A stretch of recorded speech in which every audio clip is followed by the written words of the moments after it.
Another guy who just snuck into my first round is Terik Parascak, who's been really lighting up the WHL this season. And one of the things that I find so fascinating about this particular player, plays for the Prince George Cougars, came in at number 32 on our list, is last season he didn't play in the WHL beyond one playoff game. That's his WHL experience coming into the season. He spent most of last year at the Edge Prep School out west in the Canadian Scholastic League, another place where you can see a lot of great young prospects before their junior careers start, and you can see them on FloHockey as well.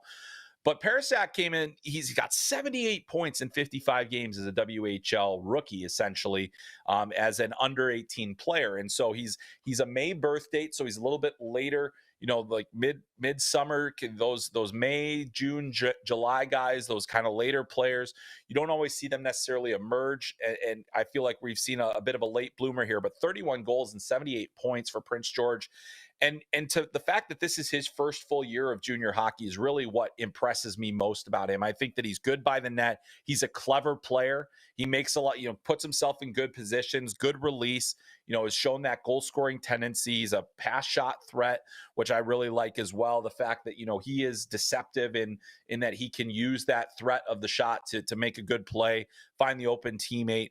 But that's a player that I didn't necessarily, have on my radar fully coming into the season. Did not play in the Hlinka Gretzky Cup, wasn't really on that radar either. And now here he is with this just incredible season that he's had.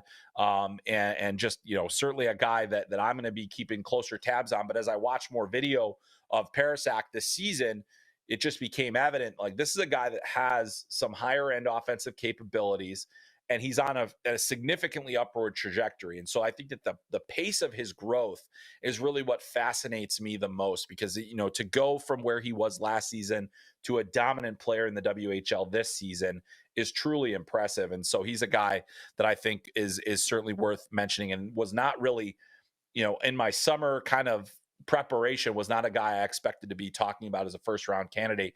And I might even be a little bit lower on him as a result. But I think that this is a player that we'll continue to watch throughout this next portion of the season and see where he ultimately ends up.